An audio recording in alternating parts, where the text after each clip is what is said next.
Hey, how's it going everybody? Today I wanted to talk about something that I for some reason managed to completely miss on my first read through Oyasumi Punpun. It's a subtle detail placed incredibly well in the manga in such a manner that it deepens Aiko's character more than the average reader would notice. This little detail appears many times, but it ends incredibly quickly, and I'm talking like 2 pages maximum. So while the detail is laid out, it's almost like it's hidden in plain sight. Now, if you've read the book carefully or just like to question little things, you might have noticed Aiko's constant need to pee. It's almost comical how many times Aiko says she needs to pee in the most random moments, but why does this happen so often? Well, let me explain to you why this small detail is actually a big depressing indicator of Aiko's character. The first instance we get of this problem Aiko has is in chapter 112. Aiko, Punpun, and Aiko's mother, Mitsuko, are talking in her house. Aiko has just told her mom that she'll be leaving the house to live with Punpun. The mom isn't taking the news very well at all, so she says to Aiko, "You've always been a liar. When was it? You were 7 or 8. You peed yourself and hid your panties in your pencil case." This is our first glance at Aiko having some sort of issue with controlling her bladder, and that it goes as far back as when she was 8 years old. The details surrounding the occurrence aren't given, but it is already quite unusual for children of that age to pee themselves during the day while awake. Our second glance, and the most repeated clue throughout the manga, is in chapter 115. After killing her mother and Punpun stitching Aiko's wounds closed, Aiko falls asleep. Aiko is having a dream. She recalls that she is in class and her math teacher would always call on her to answer the hardest questions. In Aiko's dream, she needs to pee, but the bathroom is too far from her, so she pees on her chair. Urine runs down her legs, and a puddle starts to form at her feet. Her desk has "You are cursed" carved into it. Before I give any more examples, let me explain what the issue is here.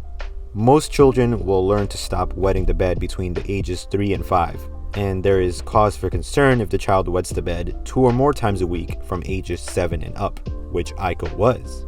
At this point, professionals will be looking at a diagnosis of nocturnal enuresis. There is a primary and secondary nocturnal enuresis. In Aiko's case, it would be more likely that she has secondary, as secondary is likely to be caused by psychological or medical problems. Now, let's get back to the examples to better understand the problem. Aiko's dream occurs again in chapter 117. After burying the mother's corpse, Punpun and Aiko get a hotel.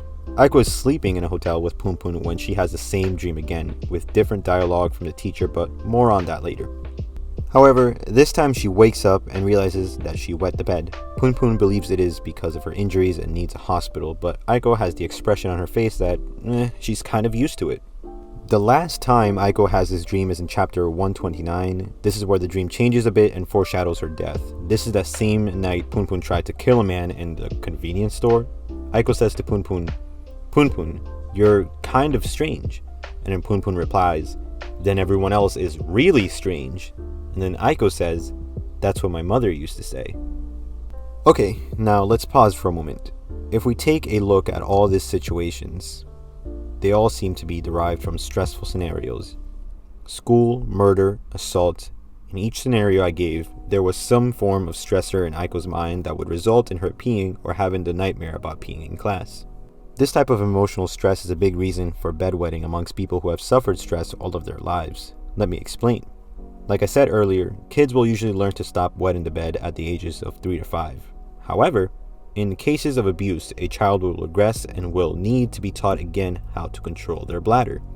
This is what we'll be looking at next. Now, this is just a theory because we don't get many clues to this, but there's a possibility of assault in Aiko's past. Bedwetting from SA is extremely common in kids and especially girls. We don't get any insight into how Aiko's mother or father could have done this, but let's look at these panels in chapter 117. Normally in Aiko's dream, the teacher is just speaking nonsense, but look at these text bubbles here. They read, "In order to strive for more harmonious development in body and soul, this station enthusiastically pursues assault in marine sports." That's a bit of an odd line considering the teacher usually speaks on mathematics.